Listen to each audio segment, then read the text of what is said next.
Namo tassa bhagavato arahato samma sambuddhassa. Namo tassa bhagavato arahato samma sambuddhassa. Namo tassa bhagavato arahato samma sambuddhassa.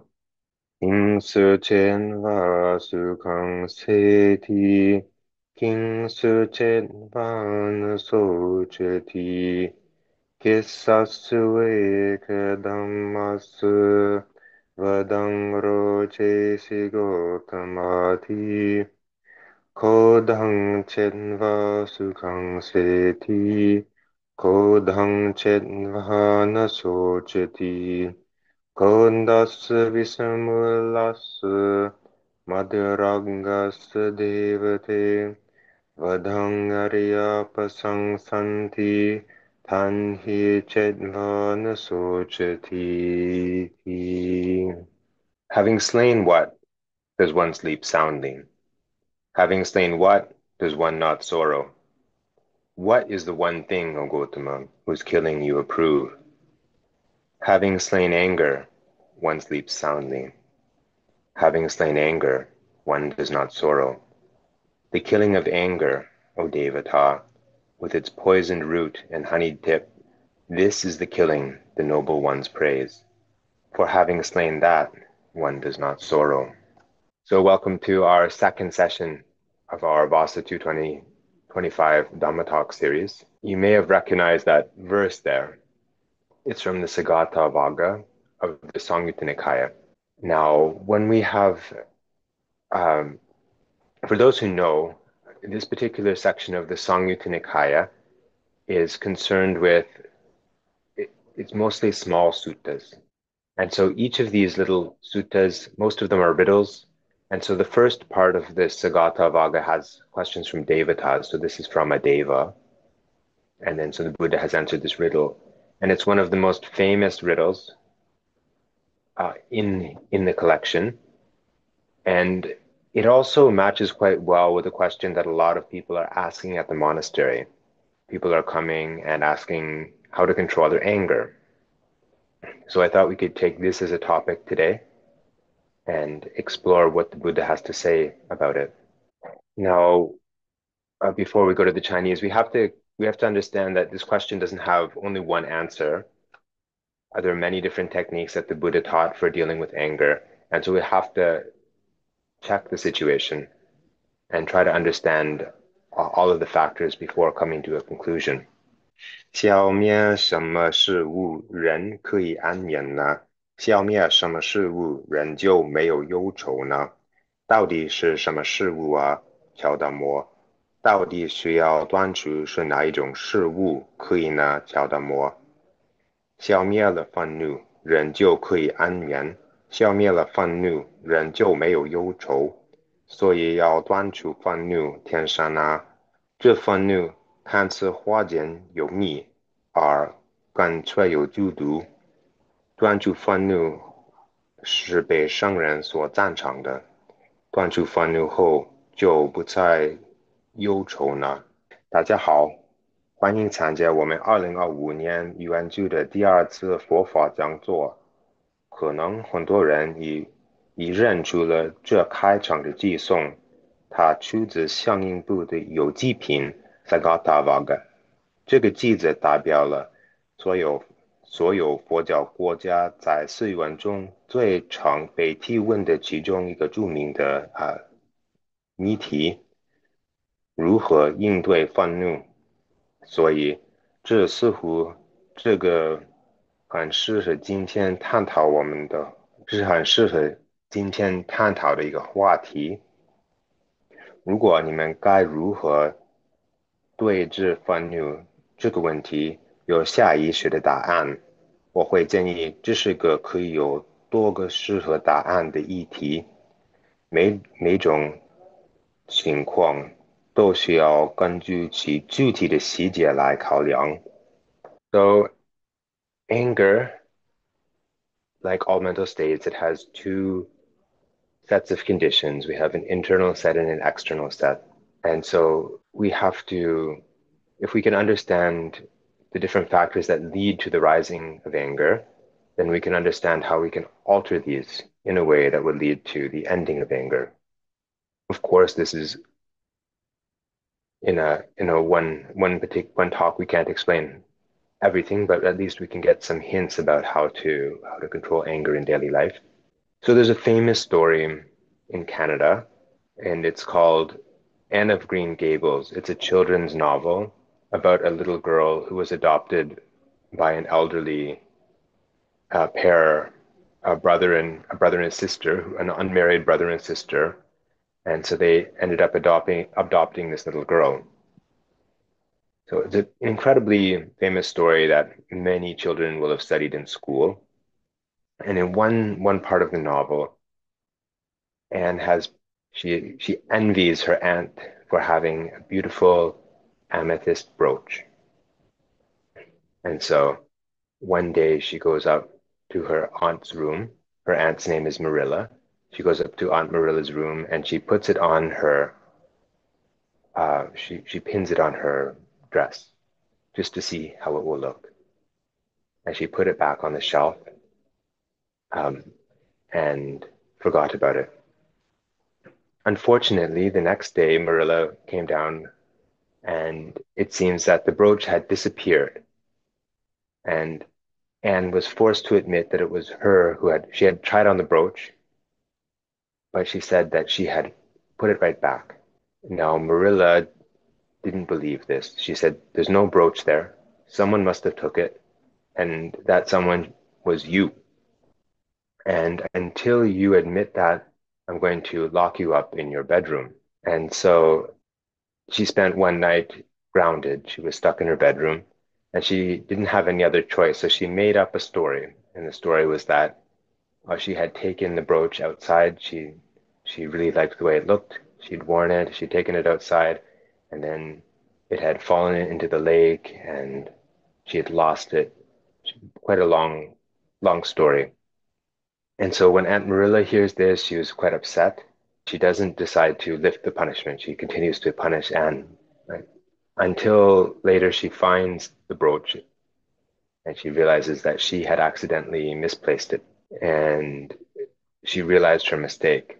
愤怒就像所有的心理状态一样，是由内在与外在、过去与现在多种杂件交汇而生。让我们来看一个例子，以了解其运作的原理。在我的祖国，有一本非常受欢迎的儿童的读物叫绿山枪的安妮，讲述了两位没有孩子的年老姐弟收养了一个年轻女孩的故事。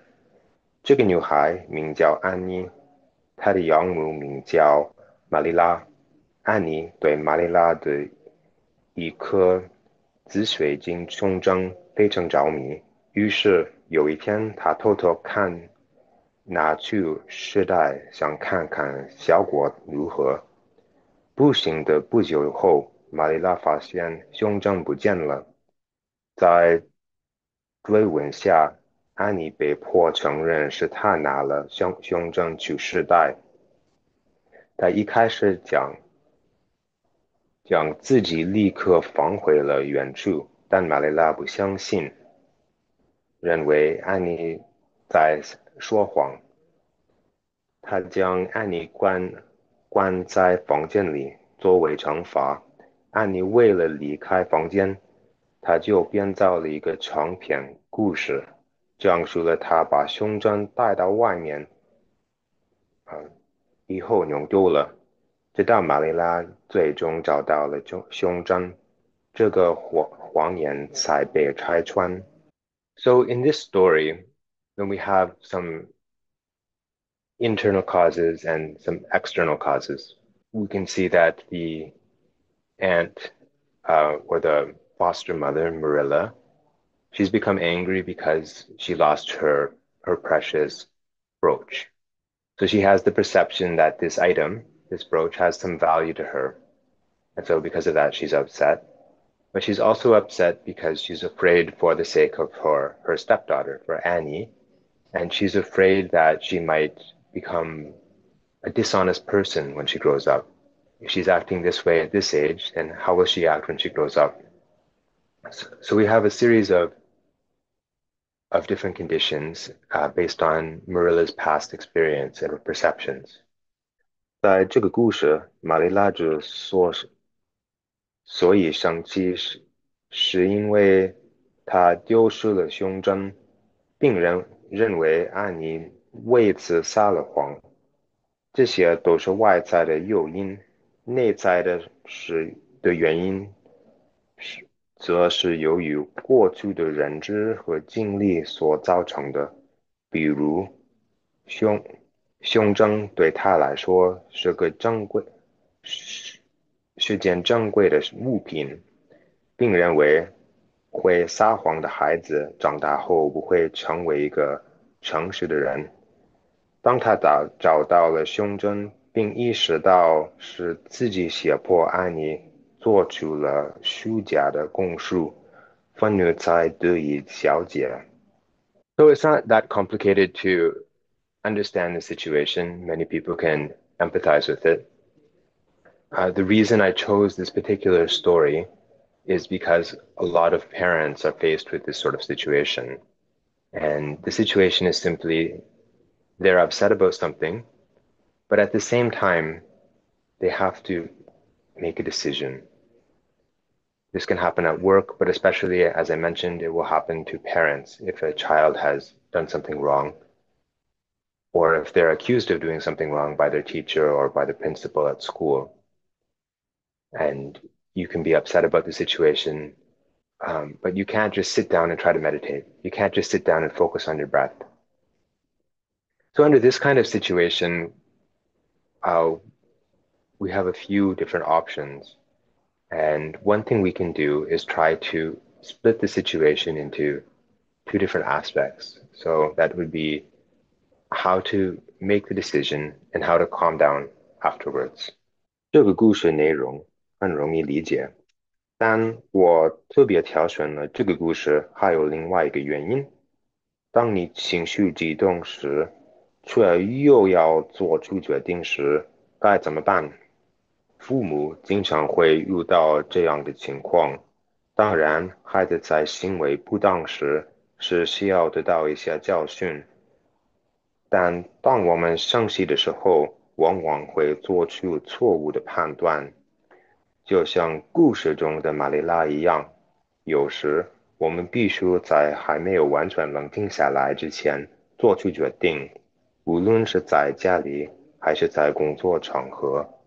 So for the first uh, part, I said we were going to divide this into two sections about how to deal with the situation and then how to settle down afterwards. And often the best way to deal with the situation is to make a bit of a plan ahead of time. So you can think of the example of athletes on the field. If you're in the US, you can think of American football, or if you're in a different country, maybe you can think of soccer or something. But the athletes train with a certain game plan. And so they have certain sort of strategies that they can employ in certain situations. And so in life, it's quite similar. So if you have a plan how you might act ahead of time, and then when you're upset, you can stick to that plan and you know that you won't go too far. Especially with children, sometimes you can even have an agreement ahead with a child, like if this happens, if you do this, this would be the punishment or something like that. But also at work, if you know that frequently you get in trouble, like if your boss frequently gets upset about this or that, then you can make a plan ahead of time, like what kinds of things that you will say or won't say to your boss, or what kind of things you might do to resolve the situation. Of course, we can't prepare for every kind of situation that might arise. This is impossible. But in that situation where something comes out of left field, are you not expecting something? Then we have our precepts. So at least our precepts will keep us within some kind of acceptable bounds of behavior and prevent us from making a choice that we will regret later. 处理这种情况的一个方法是将问题分为两部分，如何行动以及如何恢复内心的平衡。对于第一部分，可以先制定一个行动计划，会很有帮助。就像运动员在赛场上一样，如果有一个好比赛计划，就很容易避免冲动做出错误的决定。当然，我们不可能是为所有的状况都做好准备，但这时候我们的误解就会派上用场了。无论情况如何，至少我们的戒律能将我们的行动保持在一定的规范之内。当谈到小组愤怒，我们可以先以我们主要的禅修所缘作为起点，所以这是第二部分，尝试不同的方法，看看哪种方法有效。比如行禅、坐禅，在家中佛台前供灯，或者念诵经文，或任何有益身心的活动。你也可以尝试一些平常的活动，比如骑自行车、喝杯茶、洗个热水澡，甚至和朋友聊天。So for the second part, if once we've dealt with the situation in some reasonable way, according to our plan, according to the precepts, then we have to try to find a way to cool down our minds. And so our first line of defense is usually our main meditation object, because hopefully you've chosen a meditation object that is very powerful for you, very suited to you, and that will help you calm down more quickly. Now, sometimes a meditation object is not the right choice. So our main meditation object is not the right choice. We can try different things. We could try different postures, walking meditation or lying. We could try lying down. We can try some simple wholesome activities like offering an oil lamp to the Buddha Rupa at your home altar, or doing some chanting, some paritta chanting, if that sort of thing cheers you up. Sometimes none of these sort of Buddhist activities are that helpful if you're very upset. In that case, you can choose some sort of activity, a neutral activity. For example, you can go for a bike ride or for a walk in the forest. Or you can have a cup of tea, take a warm shower, or go chat with a friend. All of these things are actually wholesome activities if you're doing them with the intention of removing anger from your mind. So they don't count as meditation in the sense as leading to deep samadhi, but they do count under right effort. But the Chinese and the English are out of sync now. So I will get the English back in front of the Chinese. So sometimes the Buddha would he has another technique. So in addition to the techniques I just mentioned, one technique that the Buddha would use is to give a verse for reflection, remembering that in Indian culture, it was very much an oral culture. They either didn't have much writing or they didn't have writing at all. But people's memories were excellent, absolutely outstanding. So we have some examples from the Samyutta Nikaya, when King Kosala is trying to lose weight in the Samyutta Nikaya, the third Samyutta, Sutta 13. The Buddha gives him a verse about the benefits of moderation in eating. In King Kosala, he invites his cook to recite it to him whenever he's eating, and sometime later he's able to lose weight, and also he gets married. He finds another queen. not that long after that.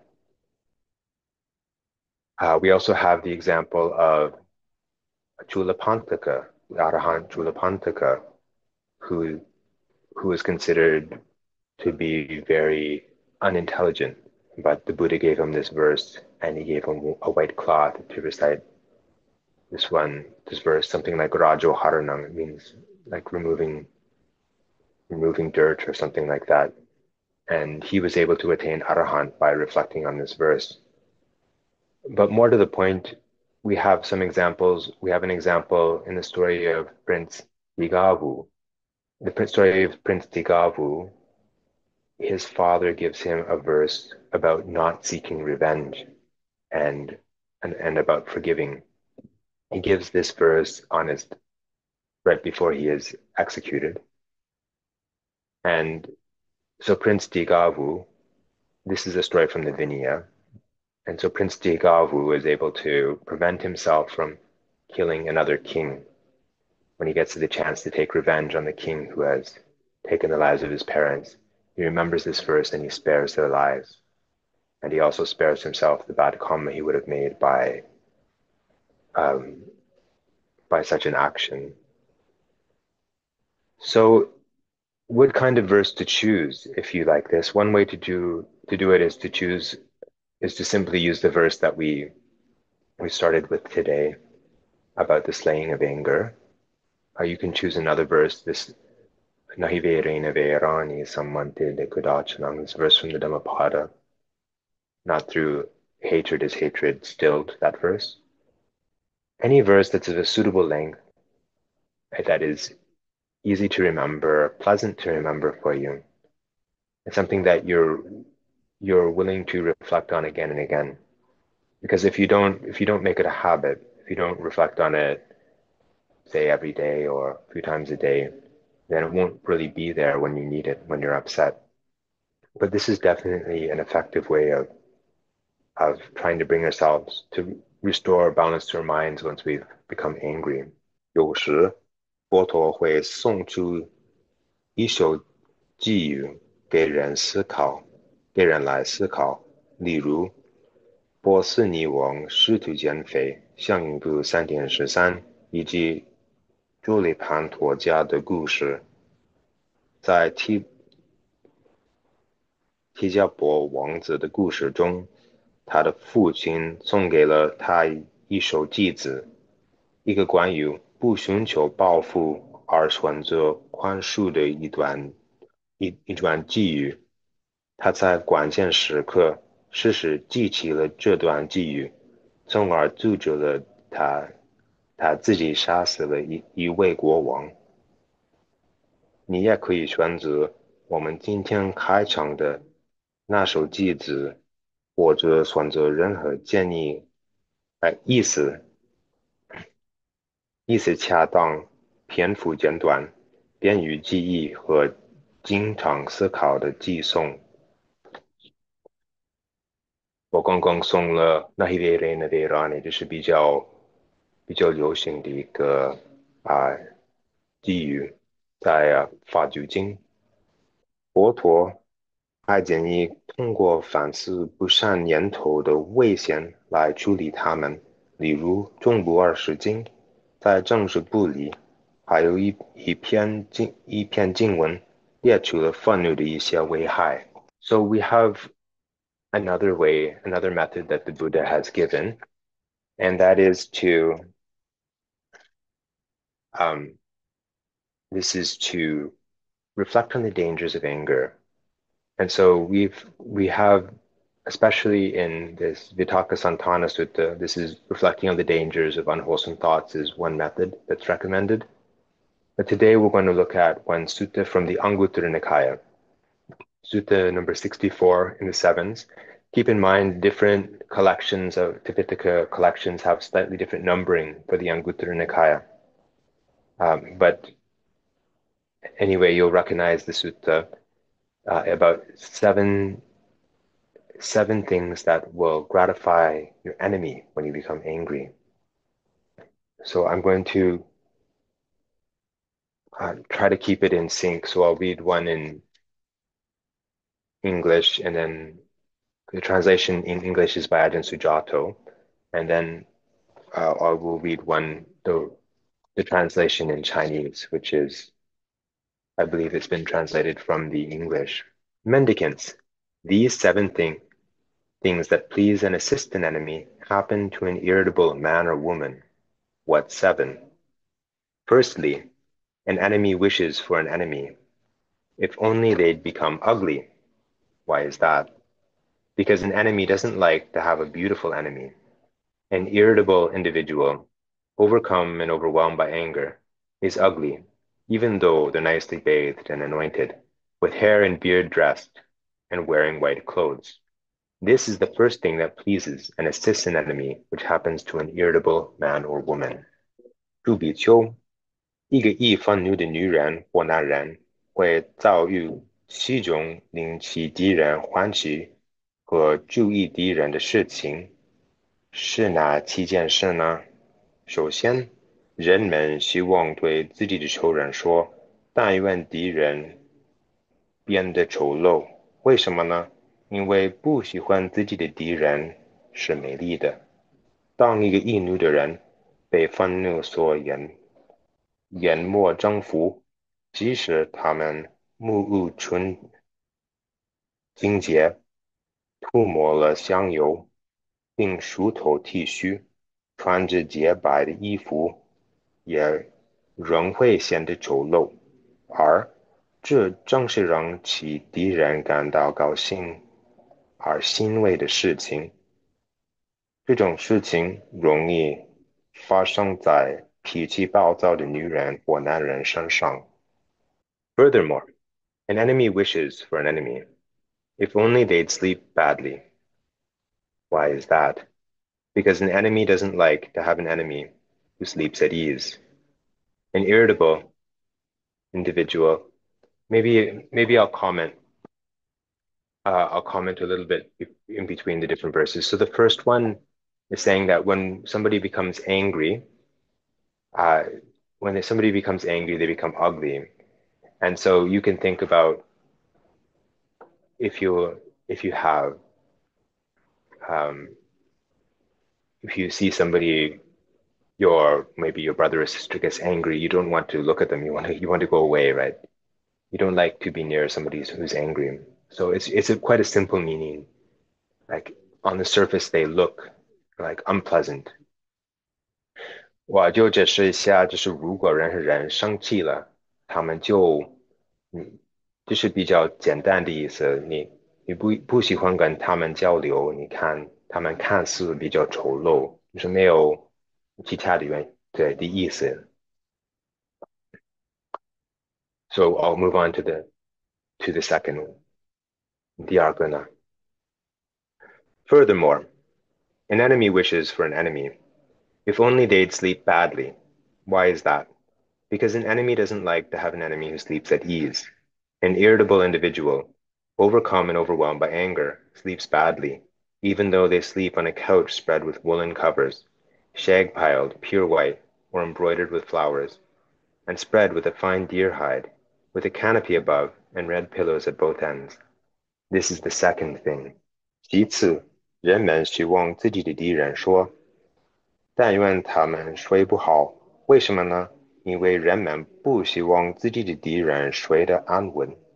当一个易怒的人被愤怒所淹没征服，即使睡得铺着长毛、纯白、绣着花的商品、鹿皮垫子、香油盆等，两端放着红色的枕头的床榻上，他会睡不好。这是第二件事，这也是比较容易理解。就是如果你生气的话，没有办法睡觉，就是有很多很多的妄念啊，所以没有办法睡觉。So this one also is pretty simple, right? When you're upset, instead of sleeping well, your mind just runs around about the same issues again and again.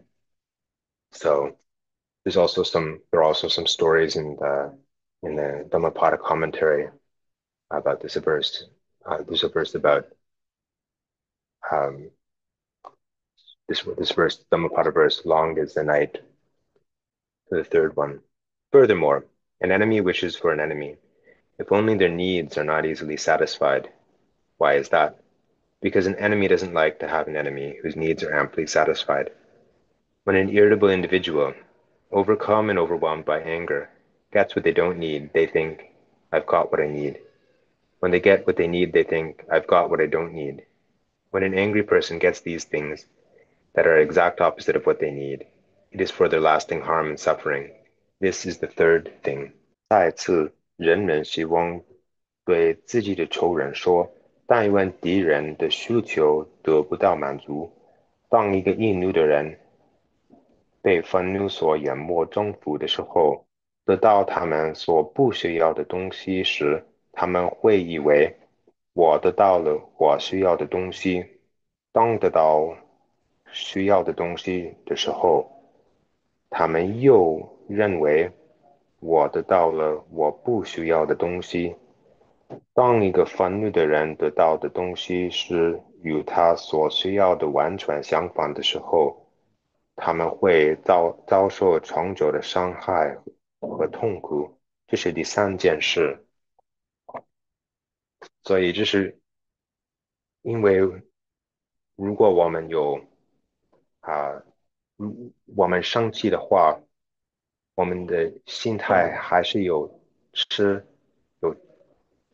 三种的烦恼，贪嗔痴，所以因为吃存在，所以我们的啊智慧不在了，所以我们有这样的错觉，会做这样的错误。So the reason for this is that when we're angry, we also have this factor of moha or delusion present. Because of that, our wisdom doesn't come into play. We make sorts of misjudgments about what we need and what we don't need. The fourth, the fourth one. Furthermore, an enemy wishes for an enemy, if only they weren't wealthy. Why is that? Because an enemy doesn't like to have an enemy who's wealthy. When an individual is irritable, overcome, and overwhelmed by anger, the rulers seize the legitimate wealth they've earned by their efforts, built up with their own hands, gathered by the sweat of their brow. This is the fourth thing. So the meaning seems to be the commentary doesn't mention the meaning, but it seems to be that when you get upset, you're likely to break the rules or do something that might cross the wishes of a king or a governor. And because of that, then they're more likely to confiscate your goods. 故此，人们希望对自己的仇人说：“但愿敌人不富有。”为什么呢？因为人们不希望自己的敌人富裕。当一个易怒的人被愤怒所淹没征服的时候，他们他们通过辛勤努力、汗水劳动所换来的合法财富，将会因得罪统治者给轻易的没收了。这是第四件事。Coming to the fifth one. Furthermore, an enemy wishes for an enemy, if only they weren't famous. Why is that?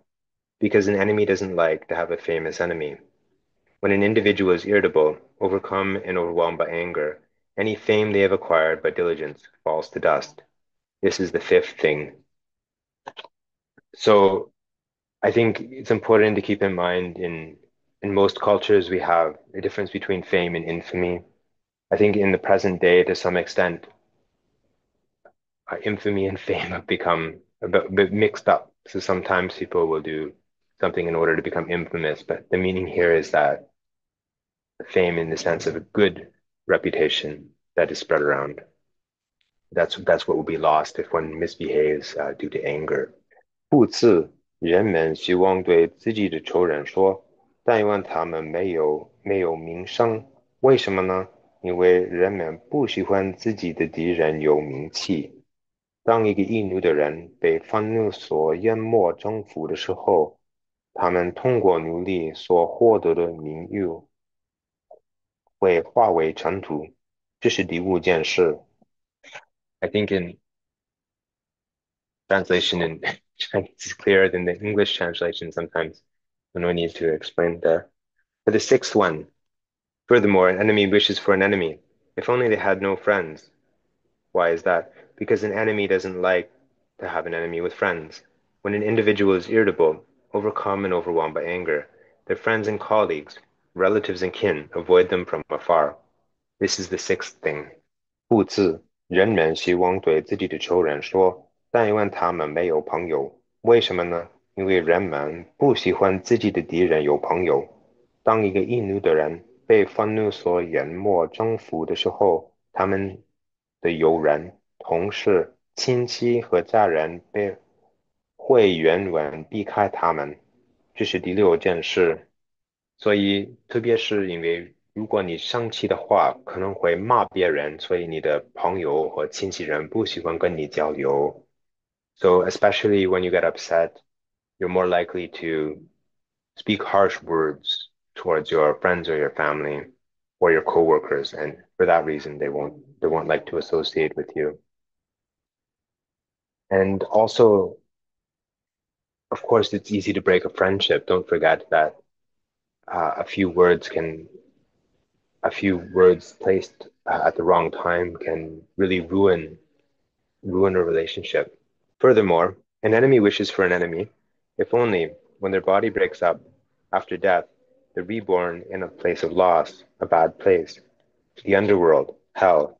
Why is that? Because an enemy doesn't like to have an enemy. It goes to a good place. When an individual is irritable, overcome and overwhelmed by anger, they do bad things by way of body, speech, and mind.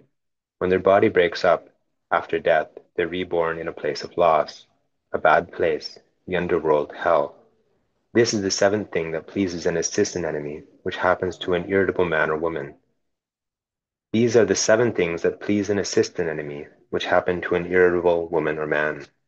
故此，人们希望对自己的仇人说，但愿他们善坏命中后，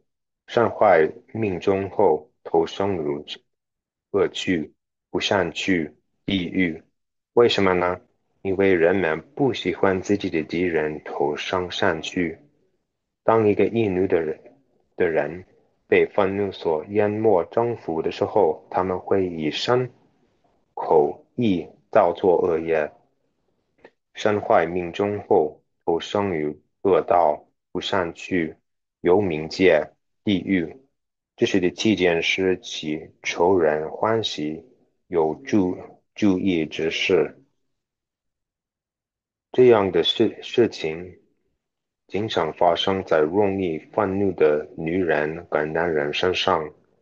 以上是发生在易怒女人和男人的身上，令其仇人欢喜、却跳且注意仇人的七件事。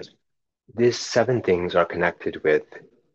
I know it's hard sometimes to keep track of why we're talking about this. So we're talking about this because one of the ways the Buddha recommended to overcome anger is to reflect on the dangers of anger.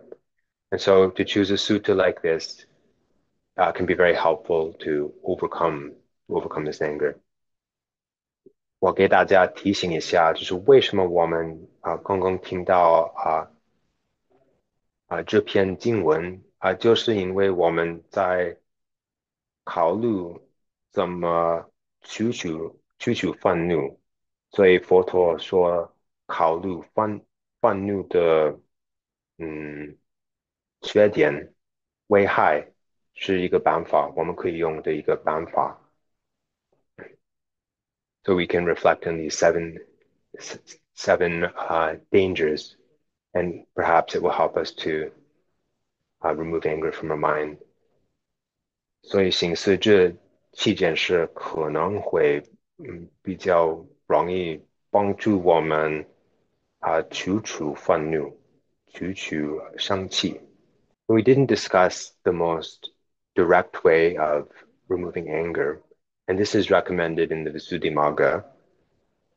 Uh, I mean, this is the typical thing that the Buddha mentions as the antidote to anger, and that is metta, or loving kindness. And so we won't discuss all of the detailed instructions that are available in the Visuddhimagga. Typically, we're asked to start by sending metta to ourselves. And it's important to understand that metta is not the same as, we've translated it as loving kindness. It's not exactly the same as what that might indicate in ordinary English. So metta is this wish for another person to be happy or for oneself to be happy. And so typically we have these four aspects. And there are different translations for these four. In Pali, we have, for ourselves, it would be anigo homi. It's the first one, abhyapajo homi.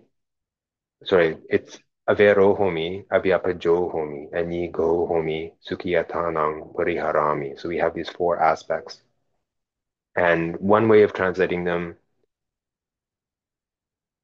is anigo can be translated as be free of, avero homi can be free of enmity. Anigo homi, sometimes it's translated as be free of physical suffering. Sometimes it's translated as be free of difficulties. Abhyapajo homi, sometimes translated as be free of mental suffering. And sukhiyatanang pariharami, may I take care of myself happily. But the gist of it is that through these four wishes are supposed to encompass all kinds of suffering. And so it's supposed to be wishing yourself happy in all aspects of your life. So through these four different words. So don't worry if you come across a different translation. Now, the Visuddhimagga explains in quite high detail how to develop this meditation object, going through different classes of individuals and then the different directions and practicing the level of jhana concentration and moving on to the other Brahma Viharas. For somebody who doesn't have a lot of time or they don't have deep concentration yet, they can start just by focusing on these four words. They can try to send metta to themselves, and then they can generally try to spread metta to all beings. Later, if you get a chance to join a retreat, because it takes a more extended period of time to develop this object. But if you have a chance to join a meditation retreat, you can get detailed instructions from a teacher and you can develop it more thoroughly. So this is, as I said, it's the way that the Buddha would typically this as the antidote to anger is this loving kindness. 在巴黎经藏中，佛陀指导通过培养慈心来断除愤怒。轻轻导论建议，修习自信的人应首先思维愤怒所造成的过患和安稳的利益，在这个基础上，先培育对自己安乐的追愿。对于想要深入修习自信的人，可以从四个方面下手。愿我没有敌意，阿别罗后面。愿我没有没有伤害，阿比阿巴就后面。愿我没有忧苦，阿尼go后面。愿我保持快乐，sukhiyatanang pariharami。这些寄送存有不同的翻译，但总体来说，其所传达的要义是愿我在各方面都幸福快乐。在清醒导动中，详细解释了禅修者可能面临的障碍以及修习慈心所应遵从的次第。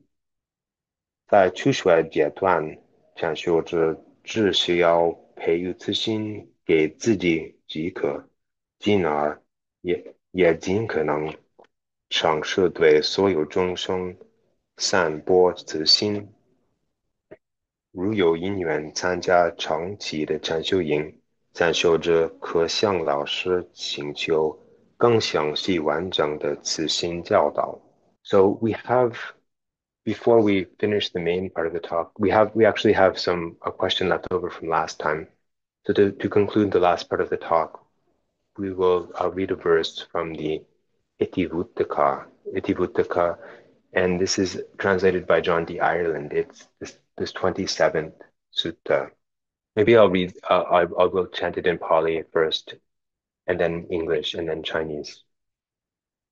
Yo chamatang bhavayati appamhanang patisato tanu sangyojana honti passato padikkhayang ekampi ce panamadutta citto mettayati kusalo tena hoti sambe ca pane masunukampang pahutamariyo pakaroti punyang ye satta sandang pataving vijinva rajasayo yajamana narupayaga assamedang purisamedang sammapasang vajapayang niragalang mettasya cittasya sambhavitasya kalampite nanubhavanti solasing chandappabathagaranavasambe yonahanti ghate nadinani dajapaye matang so sambhabhutesu verang tasana kinachiti. For one who mindfully develops boundless loving kindness, seeing the destruction of clinging, the fetters are worn away. If, with an uncorrupted mind, he pervades just one being with loving, kindly thoughts, he makes some merit thereby. But a noble one produces an abundance of merit by having a compassionate mind towards all living beings. Those royal seers who conquered the earth crowded with beings went about performing sacrifices: the horse sacrifice, the man sacrifice, the water rites, the soma sacrifice, and that called the unobstructed.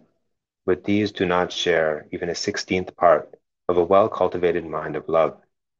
Just as the entire starry host is dimmed by the moon's radiance, one who does not kill, nor cause others to kill, who does not conquer, nor cause others to conquer, kindly towards all beings, he has enmity for none. Again, that was John D. Ireland's translation. 让我们以入世于27 John D. Ireland 英语版本的翻译就是这个寄送作为我们今天讲座的结语。对于一个以正样培养无量慈心的人，会见正内心执着的坏灭。若是以清净之心，即使只对一个众生真诚的发慈心志愿，这样的慈善就已经在累积功德。但圣者对一切众生皆怀有慈悲之心，既已累积无量的功德。那些征服了大地及其众生的王者，主办盛大的祭祀、马祭、人祭、水供、罗马祭以及所谓无遮祭，但这些祭祀的功德都不及修习慈心者的1/16。一个驻足慈心的人，他们的功德就像明月当空，让满天的星光都黯淡无光，越不伤害生命，也也不教唆他人伤害，没有征服，也不令他人沾障，对一切有情皆心怀慈善，对所有众生都无有敌意。Idam punyang Idame bunyang asavakaya asawakaya Vahang hotu, Waham hotu. idang punyang, Idam me bunyang. nibbanassa, Nibbanassa. accio hotu, Vajayo hotu. mama punya bhagang, Mama bunya bagam. sambasatanang, Sambasatanam. bhajami, Bhajemi. me sambe, Te sabe. me samang, Me samam. punya bhagang, Bunya bagam. labantu, Labantu. sadhu, Sadhu. Sadhu. sadhu, Sadhu. sadhu.